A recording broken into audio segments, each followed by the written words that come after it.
Okay, it's Monday, March 20th, and it's a little after 7, and we're going to call the Stayton City Council meeting to order.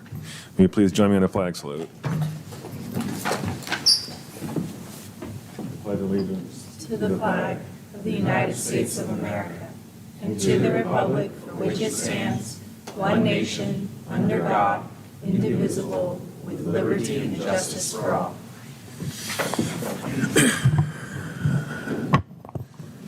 Thank you. Is there any additions to the agenda from anybody? None? Is there any declarations of ex-party contacts, conflict of interest, bias, etc.? I hear none. We'll move to item number 4 on the agenda, which is appointments, and resolution number 1056, reappointing Brent Walker and Luke Cranston to the Budget Committee. Alyssa?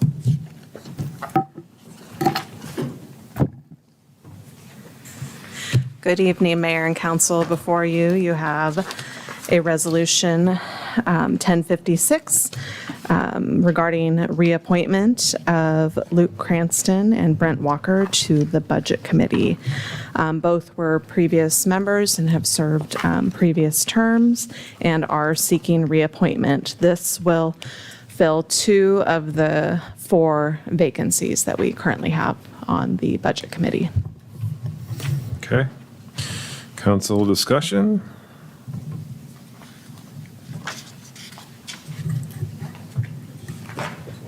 Mr. Mayor, Councilor Ort. I just want to say that I appreciate both of the gentlemen's service on our budget committee, and their voices from the community are very helpful when we're making our budget. So I want to thank them and welcome them back on for another budget session. Agreed, thank you. Anybody else? All right. What would the council likes to do with these 2 gentlemen? Mr. Mayor, Councilor Ort. do I have verbiage? Okay. I would like to make a motion to approve resolution number 1056, reappointing Brent Walker and Luke Cranston to 3-year terms on the Budget Committee. Mr. Mayor, this is Councilor Patty. I second that motion. Thank you. It's been moved and seconded to approve the appointment of Brent Walker and Luke Cranston to the Budget Committee. All those in favor say aye. Aye. All opposed, no. Motion carries 5-0. Thank you for that, Alyssa. This is an opportunity for public comment, and our first person on up is Julia Boxler. Julia, come on up, please. She's going to speak about event permit process.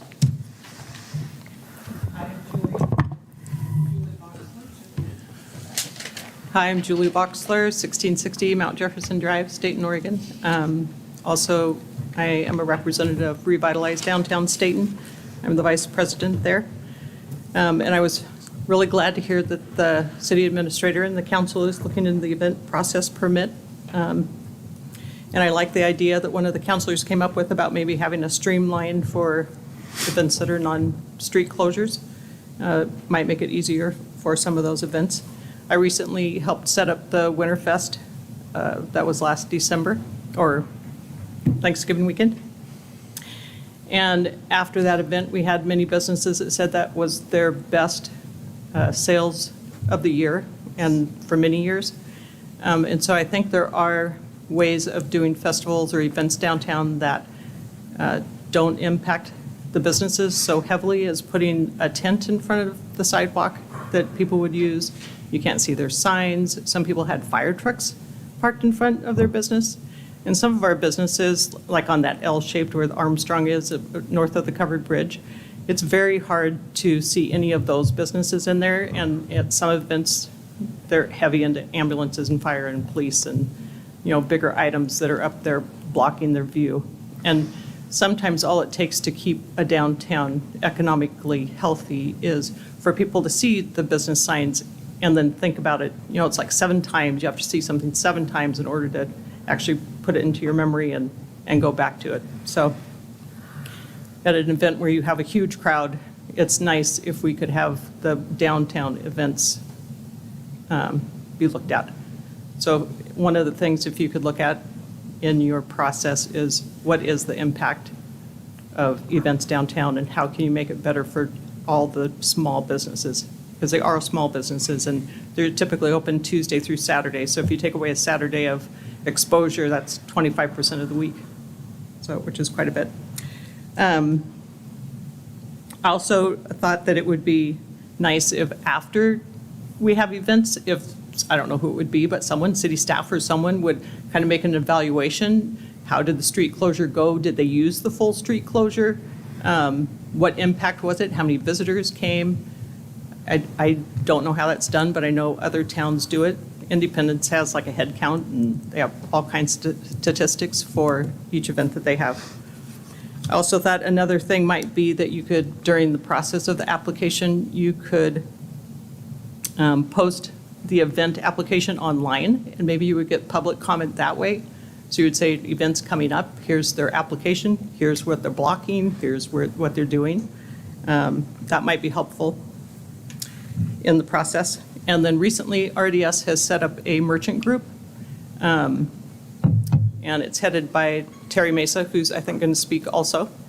And we have block ambassadors now for the downtown businesses. It's your 3-minute warning. Sorry. But we have block ambassadors, and so we're trying to get a lot more working together and communicating together and making downtown a real fun place to be.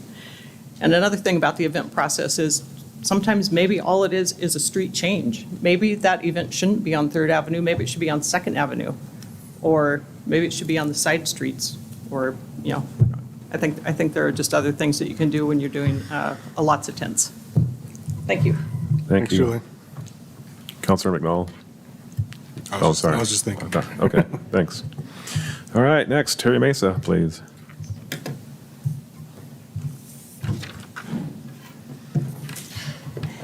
So I got to say, I'm really nervous about this. I almost flunked out of high school because speech was a requirement.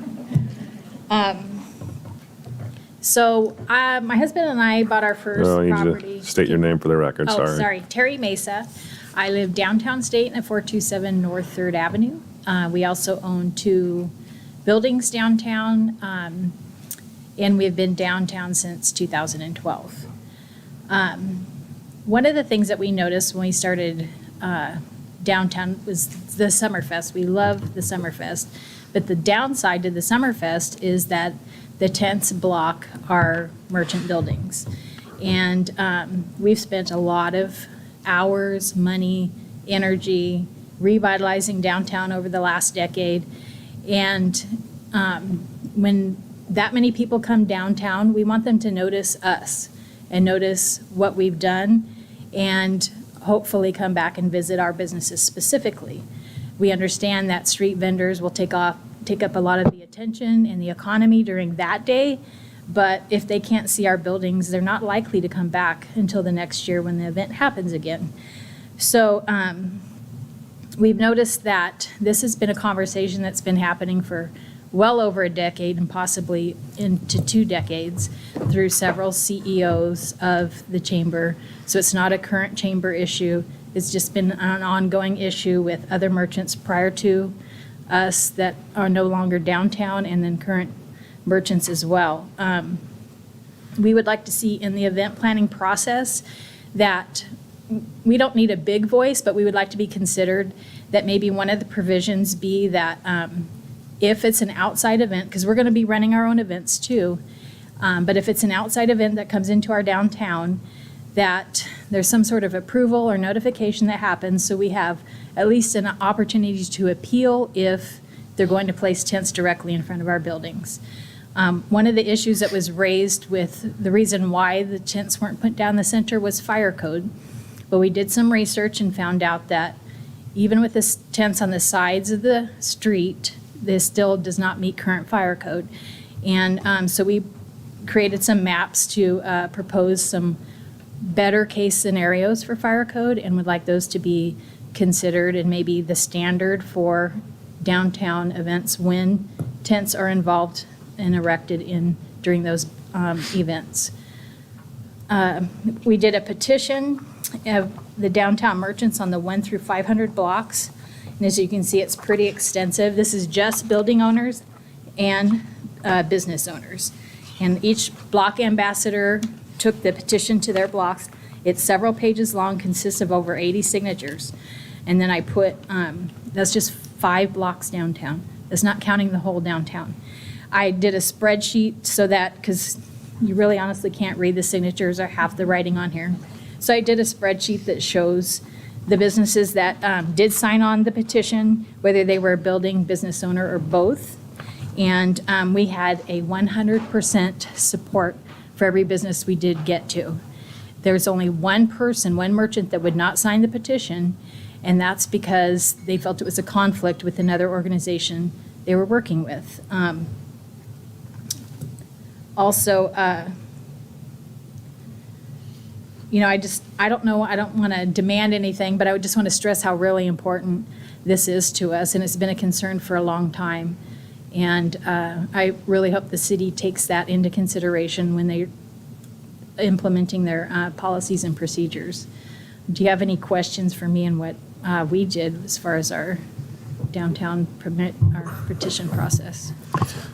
Unfortunately, we can't. Oh, you cannot? No, Okay. I think your time's All at 3 right. minutes, but thank you. I have copies if you guys want to see the actual petition and spreadsheets. I'll leave them with the recorder. Yeah, we'll Okay. get those out to counselors. Can I ask a clarifying Right, question? thank you. Sure, hold on a second, Terry. Terry, can I ask a clarifying question? Yes. What, you got petitions, what were they for again? Oh, sorry. To ask the city to consider the voice, the merchant voice. Okay. In, when issuing permits. Okay, thank you. Thanks, Terry. Mr. Mayor, Councilor can I add a comment here? Just like I just wanted to thank her for. Sure. Yeah, I just wanted to thank you for your testimony, and I do think that's a really important voice to consider, and absolutely should be a big part of this process. Thank you. Okay, with that, we will move to the consent agenda from March 6th. What would the council like to do there? Mr. Mayor, this is Councilor Patty. I move that we accept the consent agenda as presented. There's a motion, is there a second? Seconded.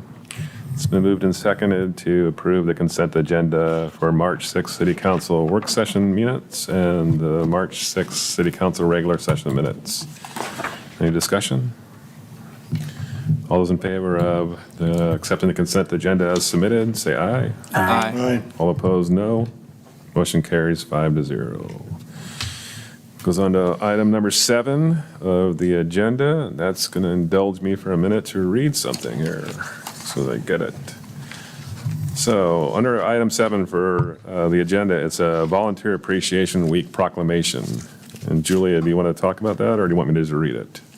I would love it if you just were to read it. I bet. All right, I'll read that, and then if Julie wants to add on to it, she can. So please indulge me for a second. Proclamation, Volunteer Week, April 15th to the 21st, 2023.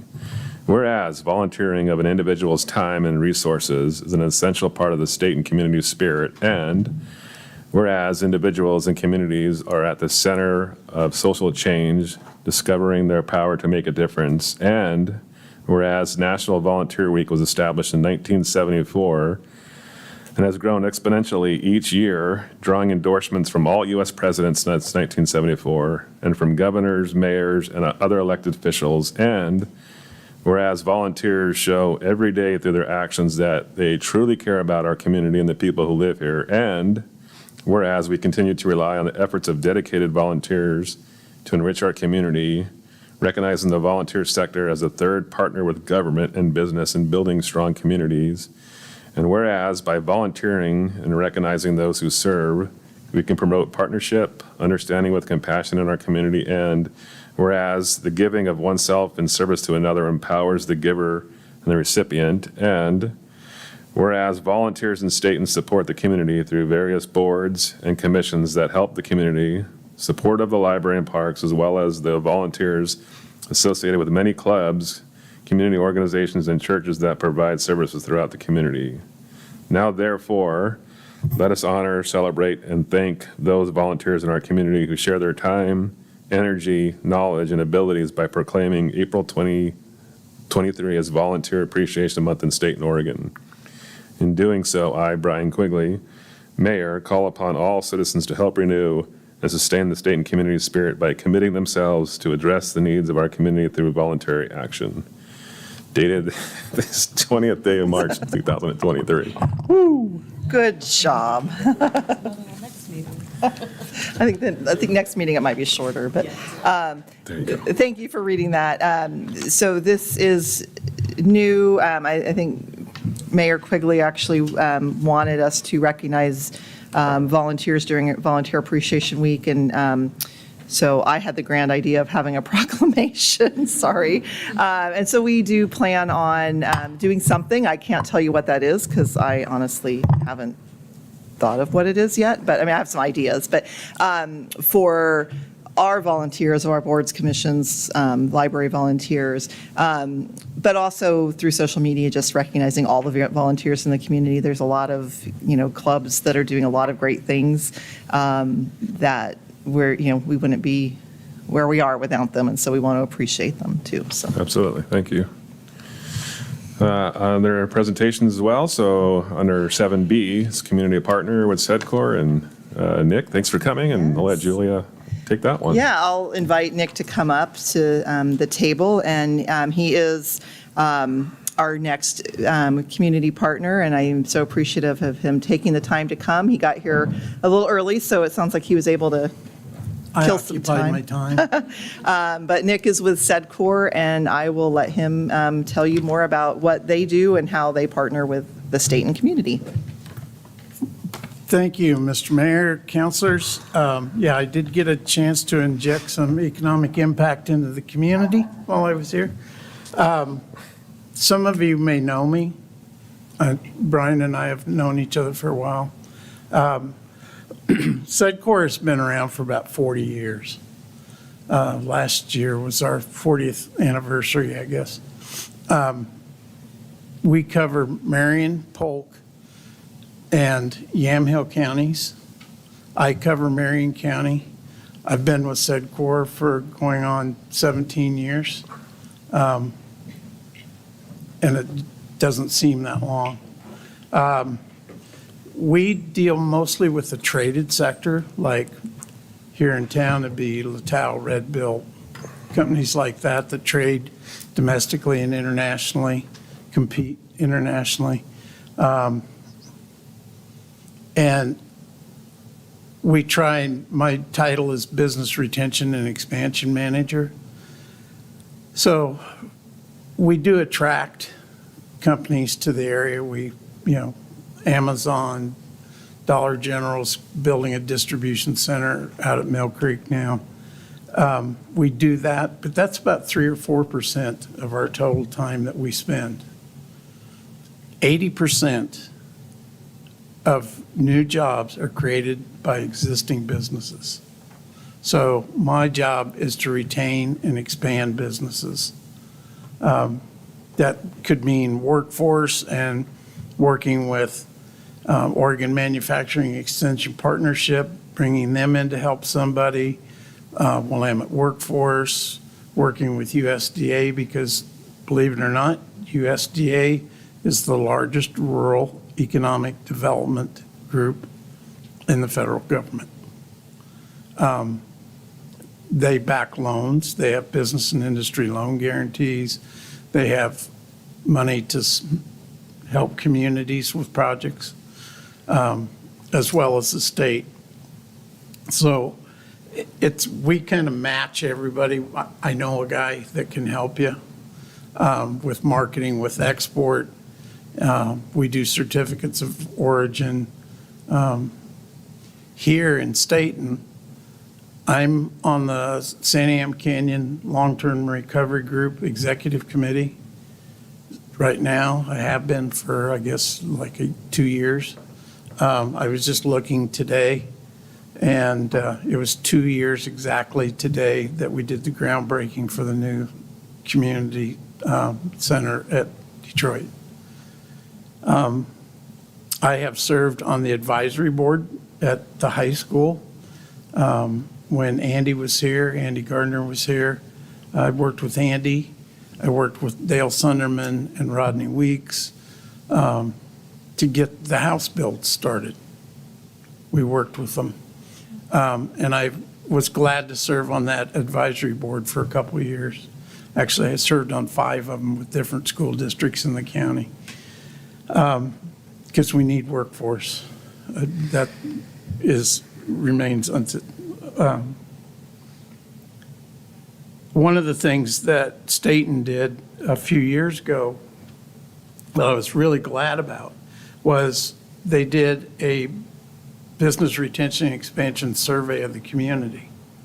Community members went out and we did it in cooperation with the chamber. Kelly was still there. They went out, interviewed people, we collated the information, and that's really a critical thing for communities to do. You can hire somebody from Portland or somewhere, Corvallis, somewhere to come in and interview and do those studies. But I think it's better if people from the community go out and talk to their neighbors and businesses in town and learn. None of the questions are that invasive, and if you don't want to answer them, you don't have to. But it gives people a way to learn about their community, learn about where the jobs are in the community, what the needs are. Why are they here? Are they here just because they think Stayton's a great town?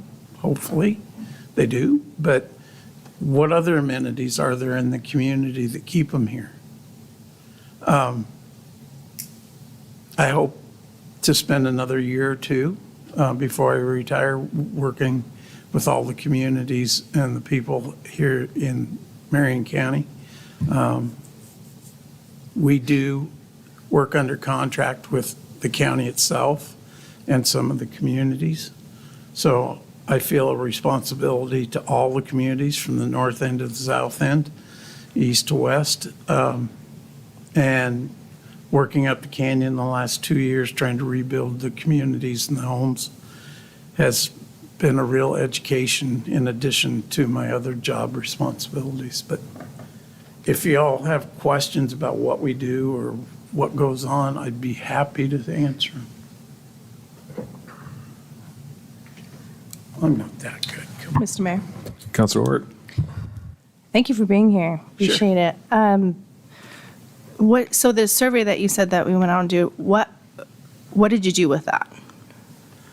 Like, what did you do with that information? That has resided, it was like 5, 6, 7 years ago. I can't remember exactly. It's been a while. Yeah. It's about time to do another one. I was really. getting there. I think Carmel's got a copy of it over at the chamber. Okay.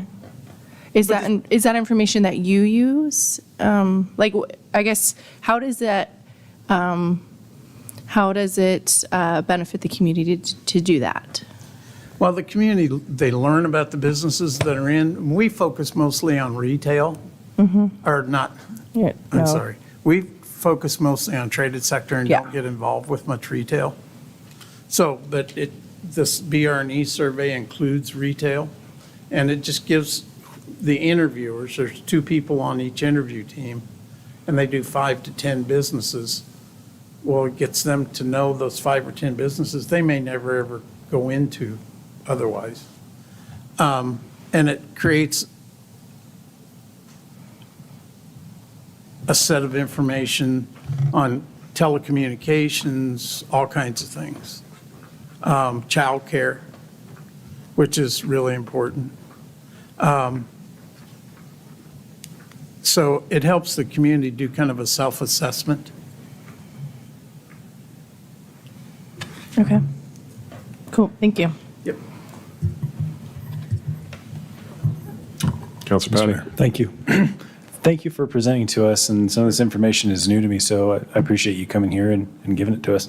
So just in kind of it sounds like your primary or a big function that you have is kind of leveraging Stayton's workforce with employers. And I'm just curious, what barriers in our community are you seeing as far as the labor force and potential employers out there? Is there anything like broad strokes, elevator pitch you can give us tonight?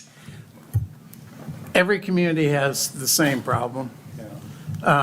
We started talking about it about 10 or 12 years ago, and it's the skills. In fact, Andy Gardner actually accused me of waterboarding him about kids having the right skills, even fundamental skills, when they graduate from high school, so they can go to work for Norm or go out and work for Red Built, work for Brian.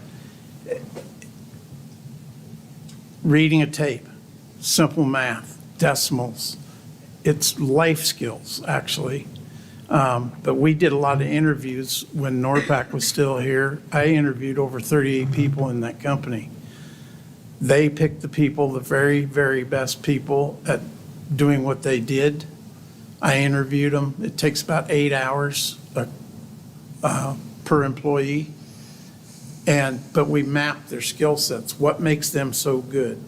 I've done them at several companies. I did them at Red Built. I've over 320 companies in the valley. But I shared those skill sets then back with Dale and Andy and his staff, the school district staff, and said, look, don't worry about the strategic and tactical skills. Teach them the fundamental skills. That's what they need. Dale did a great job. Rodney does a great job. The district's lucky they got somebody like Rodney and had Dale before he retired. That's one of the biggest pushes we do, because nobody's got enough employees. Nobody, whether you're retail or traded sector. And, when Target's advertising starting out at $25 an hour, holy smoke. I mean, how do you compete?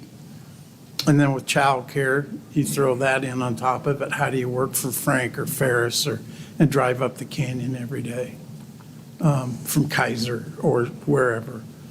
I have some manufacturers in the county that had people, skilled CNC operators, driving down from Washougal every day, 2 hours to get to work, 5 hours to get home on Friday.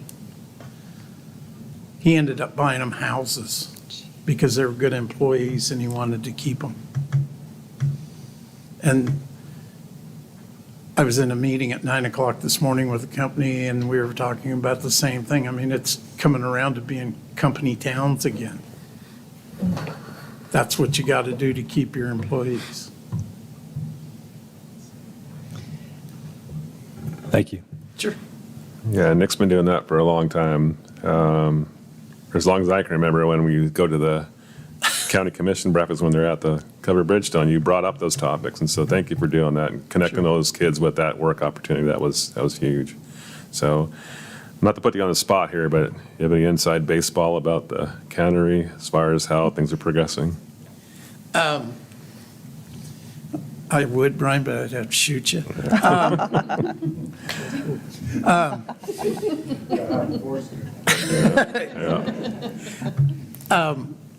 I think what they're going to do is going to be a benefit to the community. They worked on it for over 2 years. Right. And I'm sorry I didn't make the tour a couple weeks ago, but I've been through there a couple times. Sure. How they're going to, we're running out of land. On a countywide basis, how many years did Mill Creek sit empty and people drove by it and, God, what are we going to do with that? Now it's full. And somebody comes up and says, hey, I got 20 acres in the industrial park over here. And I'm like, oh, wow, 20 acres. You've got the 40-acre site in the industrial park. And then there's Marv's got his property out there, who he's been graciously letting us build sheds for people up the canyon in part of that building. We're running out. And people are moving out of Portland because it's too expensive and moving down this way and down the I-5 corridor. And they're taking up, I met a guy, I'll give you an example, on Friday, has a pasta company. Said he was looking for a particular building with some three-phase and stuff, and I knew some people that had one for sale in Salem that kind of fit his bill. So I sent it to him on Saturday. He talked to him today. So, I mean, if it's got 3-phase and it's got, even though it used to grow marijuana, people don't care. They just need the buildings. Yeah. So I'll also add, just so to point out, so SEDCOR obviously is here as a community volunteer, and Nick in particular, but they are truly not a community volunteer, a community partner. They really are, almost a second arm, a resource for the community in so many ways, because Nick works very closely with Dan and Lance, me a little peripherally, and is instrumental at that, bringing people in, but also, sharing information out. And so they're a great partner, and we are a member of SEDCOR. So Yep. we're helping with that too. So very much In appreciated. fact, I served on the city's committee to hire Lance, the interview committee, when he was hired. So whatever we can do to help the community retain and expand, that's what we're here for. Anybody else have any more questions for Nick? Nope. Thanks for your time again. Thanks for all you do, Nick. Certainly, thank you. That moves us on to item number 8 on the agenda, which is Resolution 1057, appointment of council liaisons. Julia, Yes. take it away. So this should or could be fairly quick. If you recall, I believe it was our last meeting, maybe the meeting before that, we had conversations about the council liaisons. You decided that you didn't necessarily want to assign somebody to every single committee or group that exists, but you picked the ones that you felt were the most interesting and urgent, I guess. And you also had indicated, or I had indicated, that I was going to define a little bit more about what the thought of expectations were for the board or the council liaison assignments. So before you is Resolution 1057 that outlines that, basically defining that this is in addition to what you currently have in your council rules, which we probably will need to have some tweaking of as we move forward, but identifying the specific council liaison assignments. This is changeable, obviously. If things move around, we would do another resolution that would supersede. But the assignments based on the discussion at the last meeting, and then clarifying or specifying the purpose of the liaison assignment, and I'll just read this out loud. The purpose of the council liaison is to, 1, have a specific council member who is the contact if there are questions or need of council information by the board or commission. 2, to attend meetings as able and applicable in order to convey to the council what is happening at the board and commission meetings. And 3, to convey to the board and commissions updates from council on discussion and activity that might be pertinent to the board and commission. So just to kind of identify what your reason for being there is. So with that, if council so chooses, I recommend that you approve Resolution 1057. Okay, thank you. Just a note that Councilor Giglio left. He had an excused at 7:30, and that's why he walked out. He wasn't getting tired or anything. Just want to make sure. This is an opportunity for public comment on the resolution. Is there anyone that wishes to offer public comment? No? That leaves us with council discussion. Council?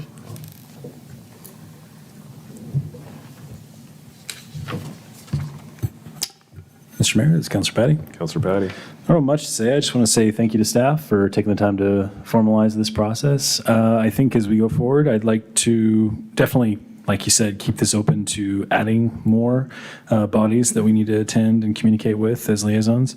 But it sounds like this is definitely open to change, and I think that's kind of the council's outlook on this as we move forward if there's a need. So thank you, and I look forward to kind of seeing how this is going to go.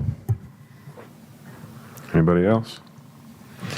I think one thing I would say is I just want to remind council that if they have a bias on any of these appointments, please make it known during the progress of it. I could see potentially that might be the case in anything we do, so just a reminder.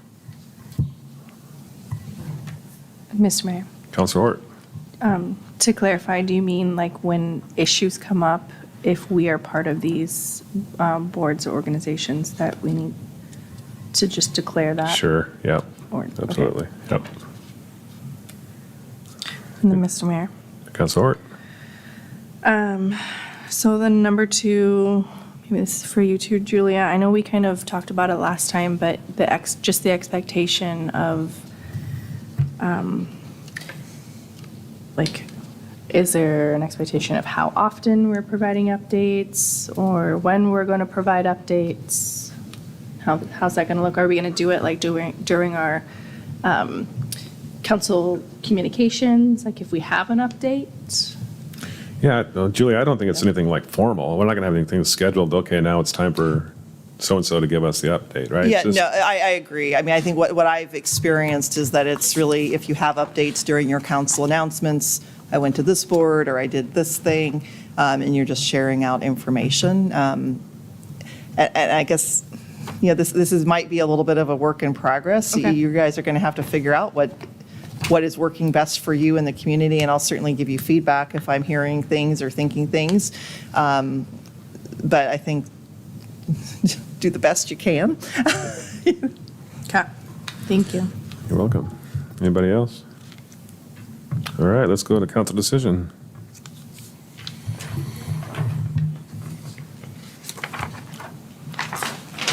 Mr. Mayor, I move that we approve resolution number 1057. Is there a second? I'll second. Okay. It's been moved and seconded to approve resolution 1057. Is there any discussion? I don't hear any discussion. Let's go that all those in favor of passing resolution number 1057, say aye. Aye. Opposed, no. Motion carries 4-0 with Councilor Giglio excused. That leads us to item number 9 on the agenda, city manager updates announcement, communication from staff. Julia? So I'm going to start, and then I'm going to invite Gwen and her folks up to both finish the SRO. You guys can decide what you want to do, if you want to finish the SRO first or do the less lethal discussion first. But I just wanted to remind you, in your weekly update, I mentioned that we're tweaking the budget calendar, and I just wanted to say this out loud to you as well as the public, that we're pushing it back a little bit to give staff a little bit more time to put stuff into the budget because we have a new budgeting software. The budget committee meetings will be the 22nd, 24th, so Monday the 22nd, Wednesday the 24th, and if necessary, Thursday the 25th. I think it will work really well having a day in between. If there are questions that we need to follow up on, it will give us a little bit more time to follow up on that and get you good, accurate information. So I think that will work well. Hopefully that will work for you guys in your schedule, but let me know, please, very quickly if that is a problem, and we'll figure something out. So, and with that, if you don't have any questions of me, I'll have Gwen and Sergeant Meeks come up, or Chief Johns and Mr. Mayor.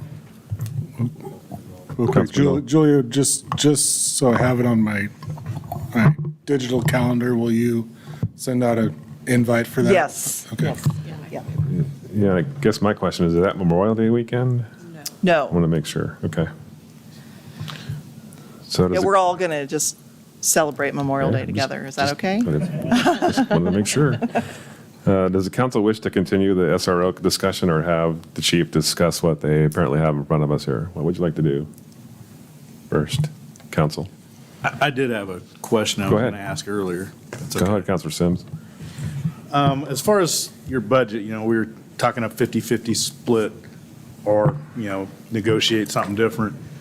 Does that money come out of the police department fund, to provide that SRO, or is that coming out of the general fund for the city, or They're one and the same. Yep. one and the same? Okay. I mean, it would be police department budget, but all of the police department is general fund. They don't have a separate revenue stream. And Okay. just in case there's anybody watching from home, and for the record, I just want to note that the SRO discussion is a follow-up of a work session that we started earlier this evening that we ran out of time for, so. Okay, thanks. Yeah, that answers that. Council Ort. Sorry, Mr. Mayor, Chief, sorry. So you mentioned that we're budgeted for 13 positions, and I just wanted to make sure that I heard you correctly. This SRO position would be a 14th. If we were, Right, that's it the wouldn't way be one it's of being the. proposed. Okay, it wouldn't be one of Right. the 13, it would be an extra It would be person. an additional. Okay. And I imagine that's, moving forward in SRO conversation, if we were to move forward, then that could be a discussion point as well, is do we do a 14th or do we stay with 13 and accommodate it that way? Okay, and then, Mr. Mayor, follow-up Go question. ahead. I believe in the paperwork it said that, that the SRO serviced Regis High School as well Previously. yeah. previously. Is that something that we have talked to Regis and St. Mary's about? No, we continuing that haven't. relationship? This discussion was really presented initially between Chief Friesendahl and Superintendent Gardner Okay. as, the public schools. But again, these are starting points on what the city wants, a SRO position potentially to look like in our city. Okay. And Mr. Mayor, I have one more question. Go ahead. It's okay. Okay, so currently you said that if there is an incident at one of the schools that's within the city limits, that Stayton Police will respond, correct? If it is an issue, elementary schools, but if there's an issue at an elementary school that is a Sublimity or Mary Lynn, we don't. Correct, we don't go. we don't No, go we to just those. respond within the city limits.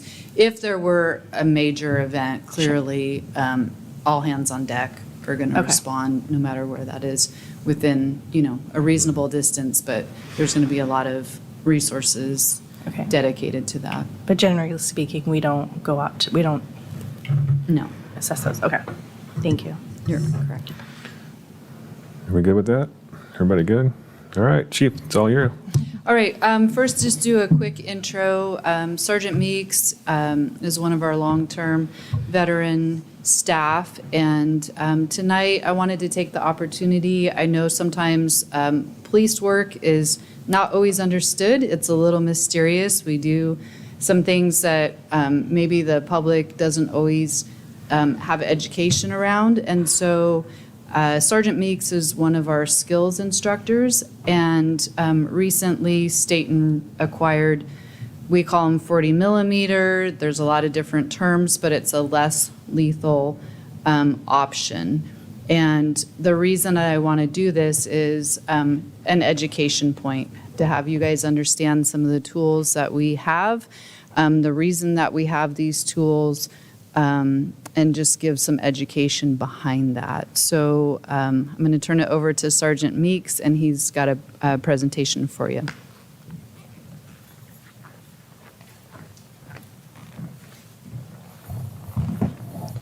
All right, let me get the PowerPoint going.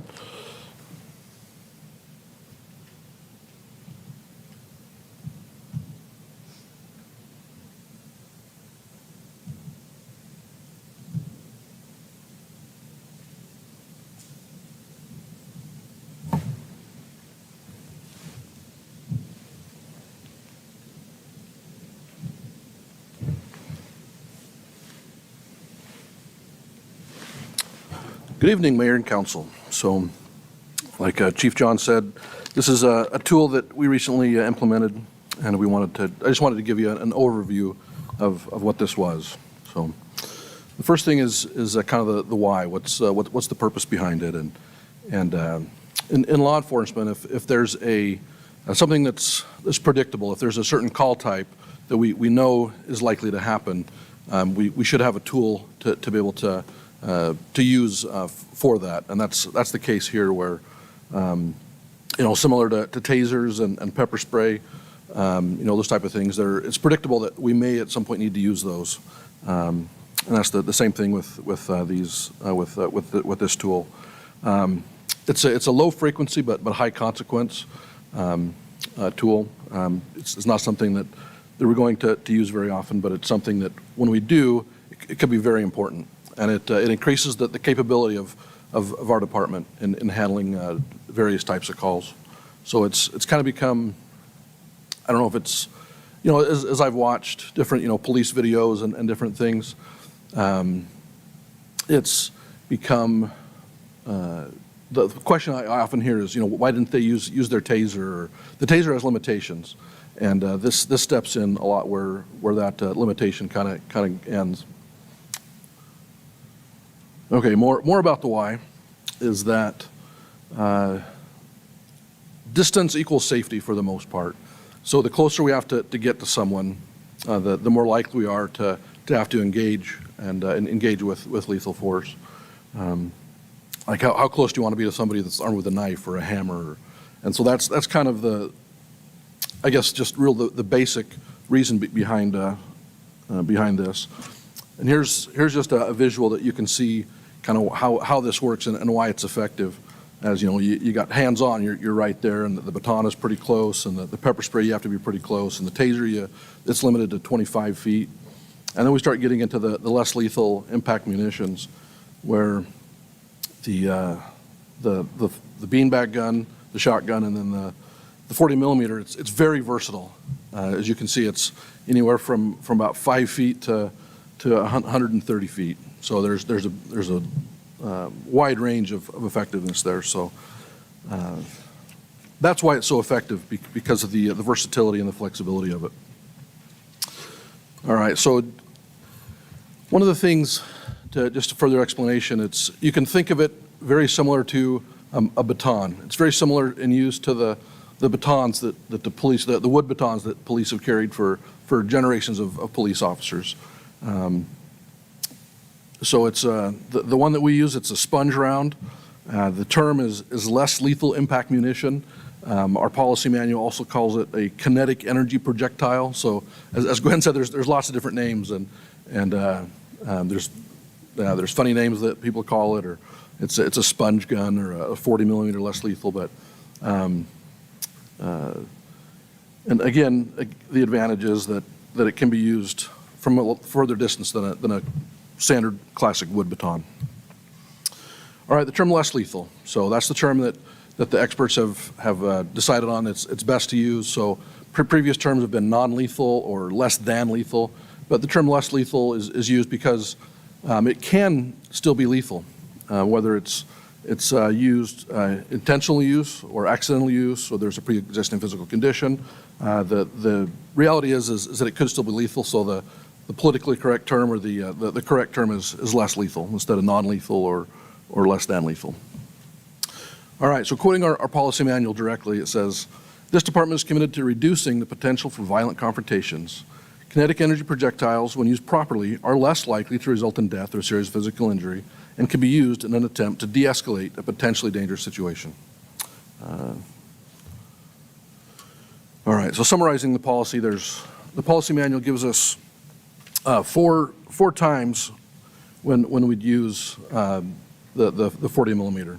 If the subject's armed, if they've made credible threats to hurt themselves or others, if they're rioting, throwing rocks at people, things like that, or if they've already committed a crime of violence. The policy manual specifically states that it's not to be used for crowd control, and it goes through and it defines what crowd control is and goes through all that. So again, the sole purpose is to gain compliance without lethal force. The maximum desired effect, we don't want anything more than just blunt trauma, so basically causing bruising. And the lowest expected response is pain. It is intended to cause a distraction, to gain compliance, those two things. So there will be, if used correctly, it will always result in a minor injury. So with that, I included examples of bruising, and it does look, or it can look fairly rough, but just to point out that you know, the other things we use, the pepper spray and the tasers, those aren't very pleasant either. But going back to the times when you'd use this, they're more serious than other uses of force that would use. You know, if somebody's armed with a weapon, you know, this will cause bruising, but the intention is that it doesn't cause any lasting injury, and so that's what it's designed for. I'm going to pass around examples of the projectile that so you can kind of get a literal feel for what they're like.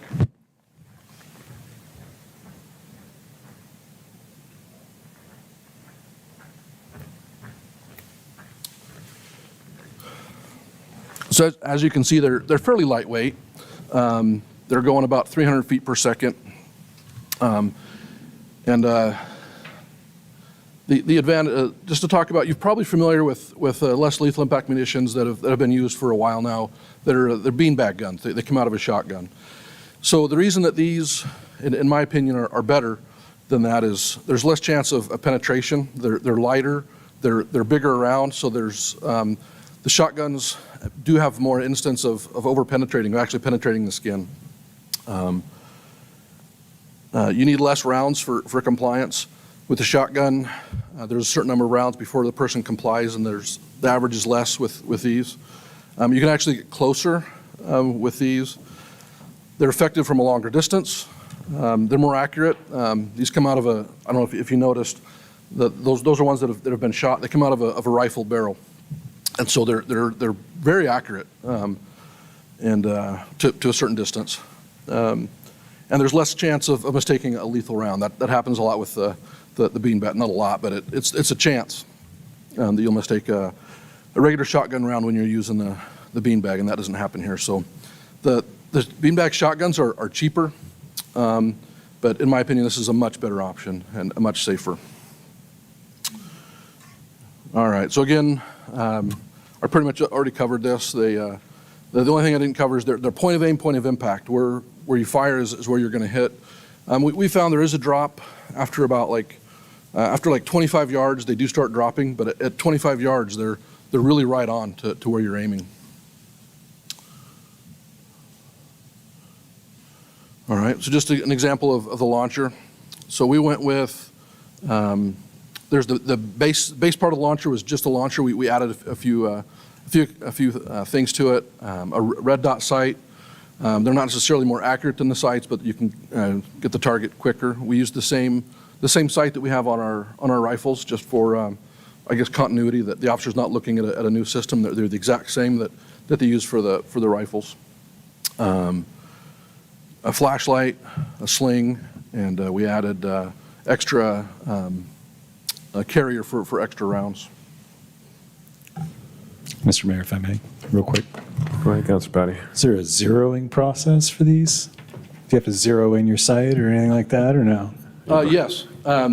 So if the traditional way of zeroing is to fire rounds and adjust the sight so you hit what you're going at. But I found online, we bought a laser bore sight. And so you throw it in there, and they were right on. We didn't have to do much adjustment at all. So yeah, it saves the number of rounds you have to fire to get them sighted in. But yeah, they're pretty accurate. So I'd like to add, so I had the privilege of watching them practice, go through the training, and it was very interesting, and I was very impressed with the shooting accuracy of everybody. I don't shoot guns at all. They let me shoot one, and I looked at the little red dot, and I think I did pretty darn well. So I guess my point is that I think that the way they have them set up is easy to use, ish. I'm sure you have to be trained. I'm not going to go out and use these, but it was. I was impressed at how accurate it was. They're pretty easy to shoot. Just with the red dot, we set them up pretty much like our rifles. The butt stock's the same. The slings are the same. So we tried to. So there's nothing new that somebody has to learn. Just an overview of kind of the project is we went out to different agencies around to kind of figure out how are they doing it, what are they doing, and we kind of set up our program around that. So To qualify, we fire 6 rounds initially to get that familiarization. There's also practice rounds, so they're significantly cheaper than the regular rounds, the ones that the live rounds that we fire. So that helps with price, with cost. And with that, I'll show you a quick video of Chief John's qualifying. Just a couple rounds.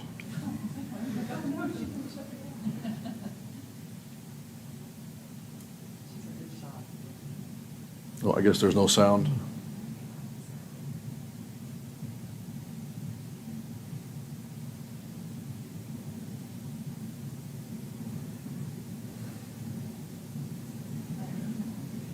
But that's it, she qualified, so that was that.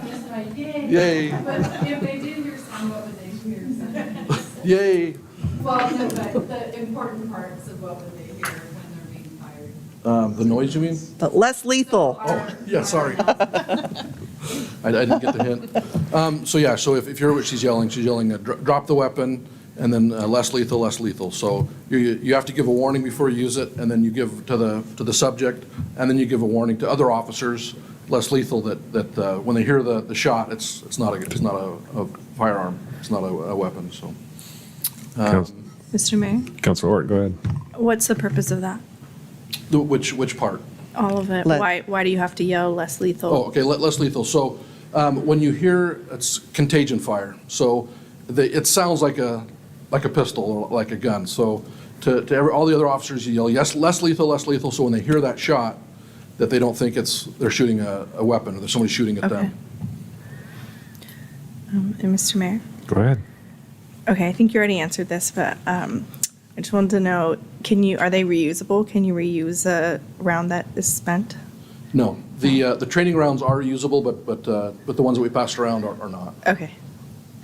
And just for those that are watching at home, it looks like a really painful Nerf gun, Nerf dart.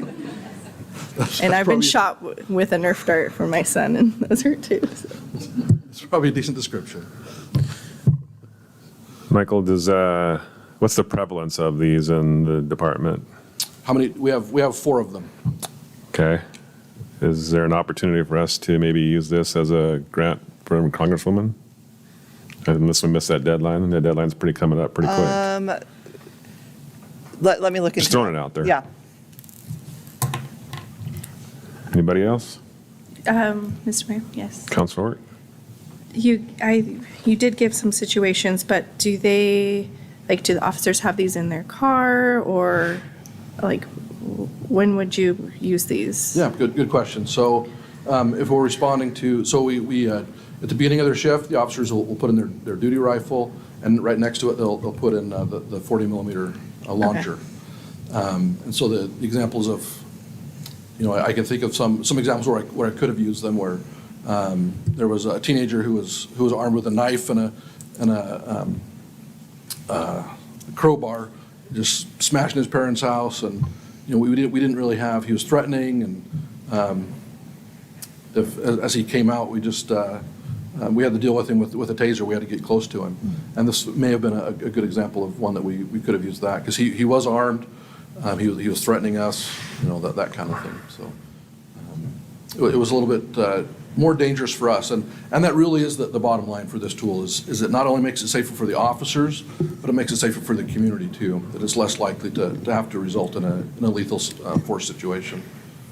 Thank you. Councilor McDonald? Yeah, Mr. Mayor. I want to thank you for bringing this to us and give us a little education. I'm definitely all about the preservation of life, and I certainly don't want our police department to be responsible for any loss for anybody, no matter what they're doing.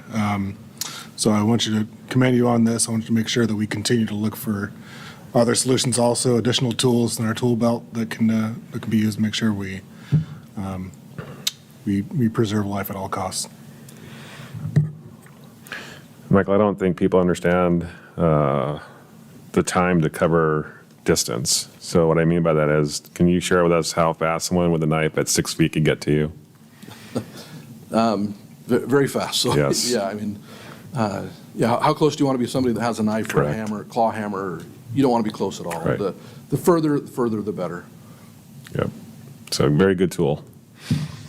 Anybody else? Thank you very much, Sergeant. Thank Chief, you. thank you. Stop share, okay.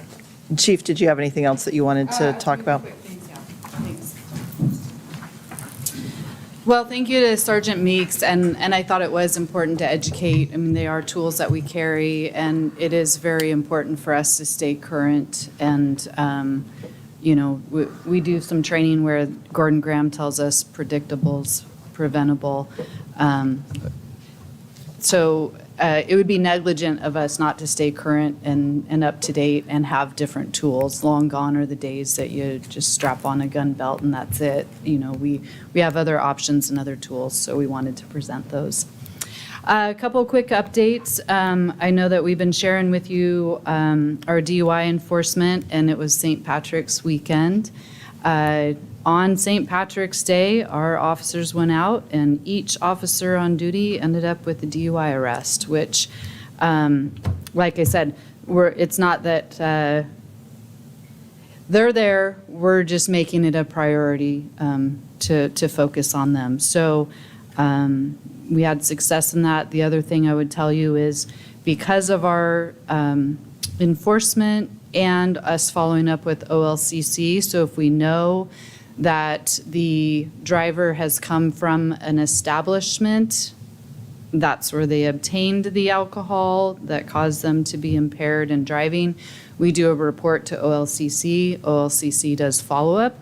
And in fact, this last week, they came out and did a focused undercover minor operation. So they went to 23 different establishments that sell alcohol in Stayton, had a minor go in and attempt purchases. We, out of the 23, had 20 that were successful in following the rules that they're supposed to. So unfortunately, we had 3 that were not. But that gives us good tools for us focusing our patrol time as well on that sort of stuff, and OLCC further follow-up. But it's good, that partnership, and so I tell you this because it's not just what we do, but it's how we partner with other agencies as well to address these problems and issues. And then I know there had been some questions about statistics and how we're pushing those out to the council. So they are on our city website. They do get pushed out monthly, but I was going to provide each of you with some recent statistics and kind of explain. So statistics are only so good if you know what's behind those statistics. So I could tell you last month, right, how many calls for service we had and how many self-initiated, but other pieces to that puzzle are, did we have some big investigations to where officers spent their 10-hour shift doing an investigation as opposed to going out and doing traffic stops? Those investigations are just as important, but then cause our self-initiated to go down. The fact that 3 officers recently have been in training and not creating their own self-initiated activity also plays into our statistics. So statistics are part of the picture, but not all of the picture. So as we look at that, we need to be a little bit mindful of if we have people in academy, we don't have full staff, but it does give a picture. So the first talks about dispatch calls. That's if a call comes into our dispatch center and a dispatcher tells us over the radio of a call generated by a citizen. And then self-initiated are things like traffic stops, area checks where our officers are getting out and checking businesses at night, walking through the parks, anything where the officer has initiated that activity, and it can be a lot of different stuff. Maybe they roll across a car, dome lights on, it looks suspicious, you know, they don't know what's going on, is it just been broke into? So they get out on a suspicious circumstance. It can be a lot of different things. Then we also do where we break down by types of calls, and then so we have a crime snapshot, person crimes, property crimes, societal crimes, and then another one where it's our neighbors reporting, and so it breaks it down a little bit further. So I'll just share those with you so that in the future, if you have questions about them, please let me know. But also know that they're getting pushed out monthly on our city website. Thank you, Chief. That's awesome. Anybody have any questions? I'm sorry, not about that specifically, but I did have a question for you. Go ahead. Well, maybe not for you, but to circle back to the SRO conversation, where we leave that, what are we doing next? Or are we going to talk about it in next work session? So that's a great question. I would like to get feedback from council, because I don't know. I think that I got some input. Really the question to council is, do we want to continue moving forward with negotiations for this upcoming school year? We can, if that's a pretty short time frame, as we're doing our budgets and they're doing their budgets. So, that's a question. We can certainly have additional conversation about it. But if the general sentiment is not for this year, then that will free us up to do other things.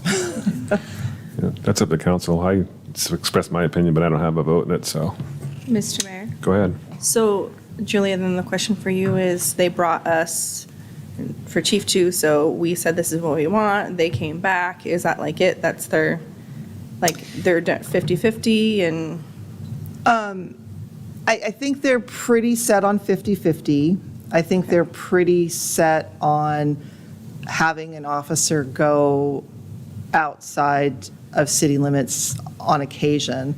I think there could be room for discussion about how much and what that looks like and how many hours the officer would be in the school. So there might be some room for negotiation. Correct me if you disagree, but I think there could be a negotiation about the extent of that. And there might be some wiggle room on the amount, but I don't think there's a lot of wiggle room. Yeah, I think Julia is correct on that. Okay. And then,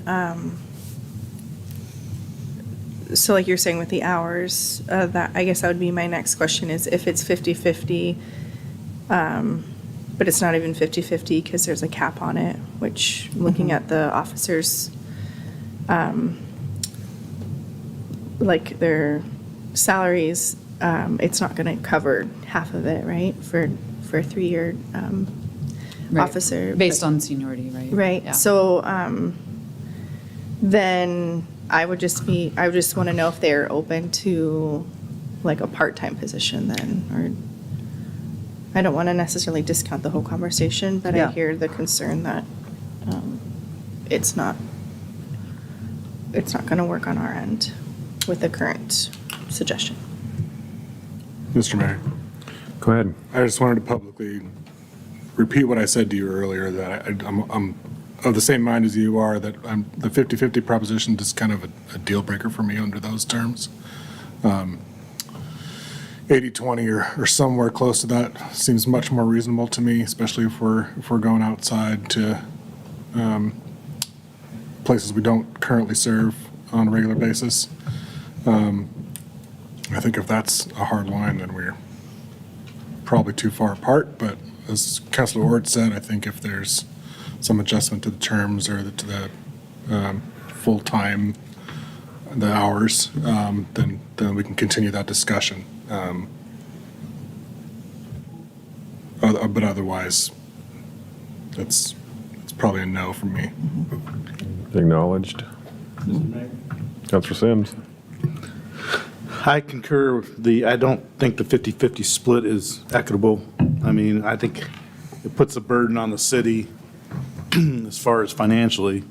So I agree with what you said about not going with a 50-50 split. I mean, I don't, it doesn't sound like they're going to negotiate anything else, but I'd say 70 or 80, 30 or 20 would be more equitable. Agreed. As far as time and how we can use the officers. Agreed. Mr. Mayor, this is Councilor Patty. Councilor Patty. So I absolutely want to see a way forward on this issue. Personally speaking, as an individual counselor, is something that I heard a continued need for in the community as far as a school resource officer. But I want to see jurisdictions that our law enforcement officers are paying their fair share. So if we have a law enforcement officer as an SRO that is reporting to other jurisdictions in their places of education, schools, I want to see those jurisdictions ponying up funds for this position, because it's not fair to ask citizens of Stayton to fund this position and then they go respond everywhere else in the county and their schools. So for me individually, I think I'm with the rest of the council on this. I don't want to just say no. I would love to just give them a counteroffer and say something like 70-30 and see what they do. That's kind of where I'm at, because I feel like that's the kind of value we're going to get out of this position based on, and Chief, thank you for responding to my questions over the weekend. That was very helpful. Just based on the value that Stayton would see, I see maybe a 70-30 being conducive to that, and that would be us being good stewards of the taxpayer at that point, in my opinion. So if you're looking for council direction, I think that's the path forward, or maybe getting some kind of partnership with these other communities where they're pitching in monetary funds that's commensurate with how much time this law enforcement officer is spending in their community. So that's the way I see a path forward on this, and I want to see that path forward, and you know that. So that's what I'll contribute. Yeah, and I think what gets it a little complicated is we have a school district that has different boundaries from police service districts in a city. And for their continuity of working with a school resource officer is the suggestion to have the officer go out to the other schools. So it just is a unique situation to some degree. It's not that county is, hands off or not wanting to be active or involved, or, it's more that the school district felt the continuity of having a single, entity that they're dealing with serving that, so. So we will definitely follow up with Superintendent Loving and share what we heard from the council. And it very well may be that it's a not this year, that we can have conversations with the other jurisdictions and see, I think there might be some partnership opportunities. I don't know that we'll get that in place for this budget year for either the school district or us. But we'll see where we get with the conversation and the follow-up. But it's not a done, I think that there will continue to be conversations about this, as well as not just the school district, but also the private schools, and, see if there's other opportunities, so. Thank you, everybody. This is an opportunity for communication from the mayor and the council. I would just want to reinforce the 2 openings on the budget committee. I think that I potentially might have a candidate for one of those. I have to discuss that with that individual. I will do that this week. Anything from council? Nope. No? Good. All right, with that, we will adjourn the meeting. Thank you for